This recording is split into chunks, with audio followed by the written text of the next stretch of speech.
नमस्कार. आज चांदीनं अत्यंत महत्वपूर्ण टप्पा गाठलाय. तो म्हणजे प्रति किलो 3 लाख रुपये किलो इतकी चांदी पोहोचलेली आहे. सोनंही वाढतंय. सोन्याचा भावही सातत्यानं वधारताना पाहायला मिळतोय. मात्र चांदी आणि सोनं इतकं का वाढतंय? तर जसं मी सातत्यानं तुम्हाला सांगतोय, जागतिक अर्थव्यवस्थेमध्ये अस्थिरता आहे. डोनाल्ड ट्रम्प, अमेरिकेचे राष्ट्राध्यक्ष, हे सातत्यानं अत्यंत युद्धजनक अशा स्वरूपाची वक्तव्य करतायत. त्यातून युरोप, अमेरिकन राष्ट्र, लॅटिन अमेरिका या भागामध्ये अस्थिरता पसरली आहे. डॉलर हा आंतरराष्ट्रीय चलनामध्ये सातत्यानं ढासळतोय. आणि या परिस्थितीत जर काही सुरक्षित असं आहे जिथे गुंतवणूक केली जाऊ शकते, तर ते सोनं आणि चांदी आहे आणि जमीन आहे.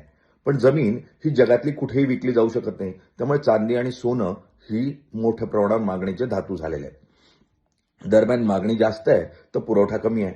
पुरवठा का कमी आहे? तर चांदीचा सर्वात मोठा जगातला जो उत्पादक आहे चीन, त्यानं जगाला चांदी देणं बंद केलेलं आहे. अशा परिस्थितीमध्ये मागणी खूप आणि पुरवठा कमी, म्हणून चांदीची मागणी वाढते. इतकंच नाही तर इंडस्ट्रीला खूप मोठ्या प्रमाणावर चांदी लागते. वेगवेगळ्या चिप्स तयार करण्यासाठी, इतकंच नाही सोलर पॅनल तयार करण्यासाठी, आणि म्हणून इंडस्ट्री जास्तीत जास्त साठा करून ठेवते. कारण ज्या स्वरूपामध्ये 1 महिन्यापूर्वी 2 लाखावर प्रति किलो चांदी होती, ती आता बरोबर 1 महिन्यानंतर 3 लाखावर पोहोचलेली आहे.